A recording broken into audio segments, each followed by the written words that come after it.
আসসালামু আলাইকুম। সিরিয়া নিয়ে নতুন বিরোধের পথে তুরস্ক, যুক্তরাষ্ট্র, ইসরায়েল। সিরিয়ান আর্মি বলতে আর কিছু নেই, সম্পূর্ণ ধ্বংস ৪ দিন পর্যন্ত টানা ইসরায়েলি হামলায়। ইউক্রেনের পথে পথে ভিক্ষা করছে হাজার হাজার পঙ্গু যোদ্ধা। বিডিভিউজ ইনফোটেইনমেন্টে স্বাগত জানাচ্ছি আমি তানজিলা হক। আজ জানাবো প্রতিরক্ষা সংক্রান্ত গুরুত্বপূর্ণ কিছু খবর। সিরিয়া ঘিরে দীর্ঘদিন ধরে বিরোধ চলছে যুক্তরাষ্ট্র তুরস্কের মধ্যে। এই বিরোধ নতুন মাত্রা পেতে যাচ্ছে আসাদ পতনের পর। কারণ আসাদ পতনের পর যুক্তরাষ্ট্র ও ইসরায়েলের লক্ষ্য সিরিয়াকে সামরিকভাবে আর শক্তিশালী হতে না দেয়া এবং সিরিয়াকে তাদের অধীন করে রাখা। কিন্তু তুরস্কের লক্ষ্য সিরিয়াকে পুনরায় শক্তিশালী হতে সহায়তা করা এবং নতুন সরকারের সহায়তায় সেখানকার যুক্তরাষ্ট্র সমর্থিত কুর্দিদের সম্পূর্ণ দমন করা। এ নিয়ে সিরিয়ায় নতুন করে বিরোধে জড়িয়ে পড়তে যাচ্ছে যুক্তরাষ্ট্র, তুরস্ক, ইসরায়েল সহ আরও পশ্চিমা বিভিন্ন শক্তি। ২০১১ সালে সিরিয়ায় গৃহযুদ্ধের পর সিরিয়ায় প্রবেশ ঘটে যুক্তরাষ্ট্র, রাশিয়া এবং তুরস্কের। ইরান আগে থেকেই ছিল বাশার আল আসাদের অন্যতম মিত্র হিসেবে। আসাদের পতনের পরও সিরিয়া নিয়ে খেলাকারী আন্তর্জাতিক শক্তিগুলো নতুন করে সেখানে তাদের প্রভাব ধরে রাখার উদ্যোগ নিয়েছে। আসাদ পতনের পরদিনই যুক্তরাষ্ট্রের প্রেসিডেন্ট জো বাইডেন বলেছেন, আমরা সিরিয়ার নতুন সরকারের সাথে কাজ করতে চাই, সিরিয়া পুনর্নির্মাণের সহায়তা করতে চাই।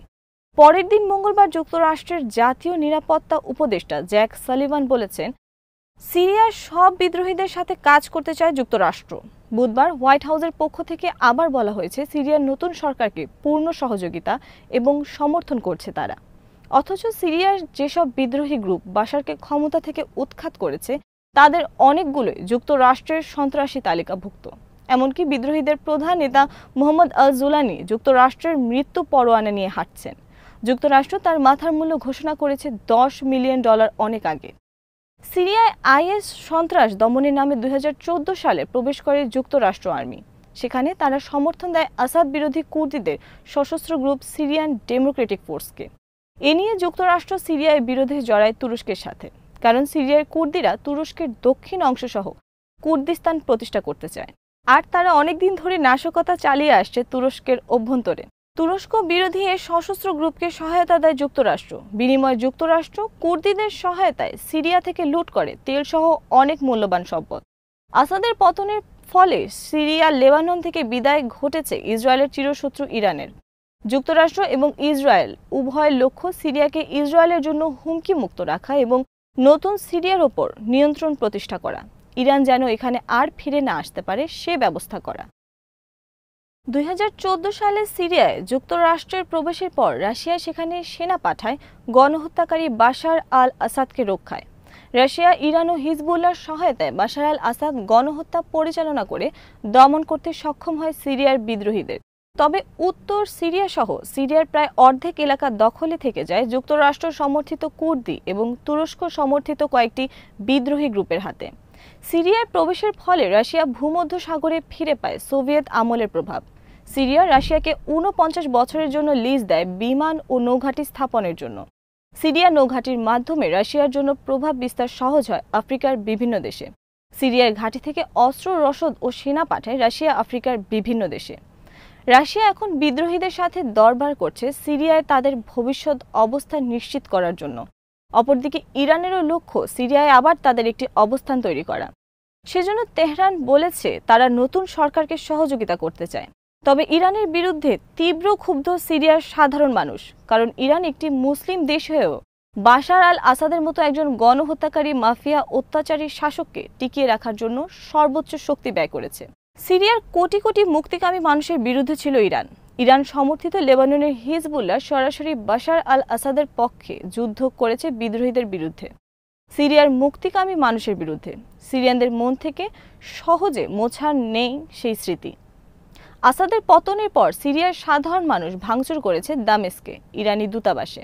বিদ্রোহীদের প্রধান নেতা মোহাম্মদ আল জুলানি তার প্রথম জনসম্মুখে দেয়া ভাষণে বলেছেন, ভবিষ্যৎ সিরিয়ায় জায়গা হবে না ইরানের। ফলে ইরানের জন্য সিরিয়ায় নতুন করে স্থান করে নেওয়া অনেক কঠিন বিষয়। আসাদের পক্ষে সবচেয়ে কুখ্যাত ভূমিকা পালন করেছে রাশিয়া। কিন্তু সিরিয়ায় রাশিয়ার ঘাঁটি থাকায় বিদ্রোহীদের একটি বোঝা পড়ায় আসতে হচ্ছে রাশিয়ার সাথে। কারণ শেষ মুহূর্তে রাশিয়া বিদ্রোহীদের বিরুদ্ধে অস্ত্র নামিয়ে রেখেছে এবং আসাদকে রক্ষায় আগের মতো গণহত্যার ভূমিকায় নামেনি। এর কিছুটা সুবিধা পেতে যাচ্ছে রাশিয়া। কিন্তু ইরান শেষ মুহূর্ত পর্যন্ত আসাদের পক্ষে ছিল এবং সিরিয়ায় আসাদকে রক্ষায় সেনা পাঠানোর কথাও বলেছে। নতুন সিরিয়ায় গুরুত্বপূর্ণ ভূমিকা পালন করতে যাচ্ছে তুরস্ক, কারণ এটি এখন প্রতিষ্ঠিত যে আসাদ বিরোধী বিদ্রোহীদের ২৭ নভেম্বর থেকে যে আকস্মিক উত্থান এবং আসাদের পতনের পেছনে অন্যতম ভূমিকা ছিল তুরস্কের। প্রকাশিত খবর অনুযায়ী যুক্তরাষ্ট্র সমর্থিত কুর্দিদের সিরিয়ান ডেমোক্রেটিক ফোর্সেস বাদে আসাদ বিরোধী প্রায় সব বিদ্রোহীদের সহায়তা করেছে তুরস্ক। আসাদের পতন সিরিয়ায় তুরস্কের জন্য খুলে দিয়েছে সম্ভাবনার নতুন দিগন্ত। তুরস্ক ফেরত পাঠাতে পারবে তার দেশে আশ্রয় নেওয়া ৪০ লাখের বেশি উদ্বাস্তু। একই সাথে নতুন সরকারের ওপর থাকবে তুরস্কের বহুমাত্রিক প্রভাব। এর ফলে তুরস্ক সিরিয়ায় দমন করতে পারবে কুর্দি বিদ্রোহীদের। সিরিয়ান আর্মি পুনর্গঠনেও তুরস্ক পালন করতে যাচ্ছে গুরুত্বপূর্ণ ভূমিকা। তবে এটি নিশ্চিত যে যেহেতু যুক্তরাষ্ট্র ইসরায়েল উভয়ের লক্ষ্য সিরিয়াকে সামরিক দিক দিয়ে শক্তিশালী হতে না দেয়া, ফলে সিরিয়া নিয়ে ভবিষ্যৎ তুরস্কের সাথে যুক্তরাষ্ট্র ইসরায়েল সহ পশ্চিমা বিভিন্ন দেশের সাথে বিরোধ অনিবার্য। সিরিয়ায় আসাদের পতন ইরান এবং রাশিয়ার জন্য বড় আঘাত মধ্যপ্রাচ্যের আধিপত্য কেন্দ্রিক রাজনীতির ক্ষেত্রে। অপরদিকে মধ্যপ্রাচ্যের সব বাধা দূর হয়ে গিয়েছে ইসরায়েলের জন্য। আসাদ পতনের পর টানা ৪ দিন বিমান হামলা চালিয়ে ইসরায়েল ধ্বংস করেছে সিরিয়ান আর্মির সমস্ত সামরিক শক্তি। সিরিয়ান আর্মি বলতে এখন আর কিছু নেই। আসাদ পতনের পর পালিয়েছে সিরিয়ান প্রায় সব সেনা, আর ইসরায়েল বিমান হামলা চালিয়ে ধ্বংস করেছে অবশিষ্ট সব অস্ত্র ও ঘাঁটি। হালকা কিছু অস্ত্রে সজ্জিত সিরিয়ান বিদ্রোহীরাই এখন সিরিয়ান আর্মি। ইসরায়েলের গণমাধ্যমের খবরে বলা হয়েছে সিরিয়ান আর্মি দাঁড় করাতে কয়েক যুগ লাগবে এবং খরচ করতে হবে বিলিয়ন বিলিয়ন ডলার। ইভান লোমস্কি নামক ইউক্রেনের একজন পঙ্গু যোদ্ধা ক্র্যাচে ভর করে ইউক্রেন আর্মির ইউনিফর্ম পরিধান করে ইউক্রেনের রাজধানী কিয়েভের রাস্তায় ভিক্ষা করছেন। তার বুকে ঝুলছে একটি সাইনবোর্ড, তাতে লেখা আমি ক্ষুধার্ত। এই ছবি প্রকাশিত হয়েছে আল জাজিরা সহ আন্তর্জাতিক বিভিন্ন নামকরা গণমাধ্যমে। প্রকাশিত খবরে বলা হয়েছে রাশিয়ার বিরুদ্ধে যুদ্ধে অংশ নেয়া লাখ লাখ আহত ইউক্রেন সেনা বর্তমানে পরিত্যক্ত। রাষ্ট্র সমাজ কেউই তাদের খোঁজ নিচ্ছে না। তাদেরকে সরকারিভাবে বীর যোদ্ধার খেতাব দেওয়ার কথা থাকলেও দুর্নীতি, অনিয়ম আর আমলাতান্ত্রিক জটিলতার কারণে পাচ্ছেন না সরকারি খেতাব। ফলে বঞ্চিত হচ্ছেন সরকারি সব সুযোগ সুবিধা থেকে। বীর যোদ্ধা খেতাব পেলে তারা সরকারি ভাতা সহ আবাসন, সহজ শর্তে ঋণ, ফ্রি চিকিৎসা, সন্তানদের বিনামূল্যে লেখাপড়া সহ বিভিন্ন ধরনের সুযোগ সুবিধা পাওয়ার কথা রয়েছে। আহত হয়ে যুদ্ধ ফেরত লাখ লাখ পঙ্গু যোদ্ধাদের অনেকে ১ থেকে ২ বছর অতিক্রম করলেও এখনো মিলছে না বীর যোদ্ধার খেতাব। ফলে অনেকে পরিবার নিয়ে মানবেতর জীবনযাপন করছেন এসব পঙ্গু যোদ্ধা। অনেকে বাধ্য হয়ে রাস্তায় নেমেছেন ভিক্ষার থালা নিয়ে। এদের সংখ্যা হাজার হাজার। কিয়েভে ভিক্ষারত পঙ্গু যোদ্ধা ইভান লোমস্কি সংবাদ মাধ্যমকে জানান তার বাড়ি মারিউপোলে। ২০২৩ সালের ১৭ সেপ্টেম্বর সন্ধ্যায় তিনি লুহান্স্কে মাইন বিস্ফোরণে গুরুতর আহত হন। তার একটি পা কেটে ফেলতে হয়েছে। দীর্ঘ চিকিৎসার পর চলতি বছর জুলাই মাসে তিনি ছাড়া পান হাসপাতাল থেকে।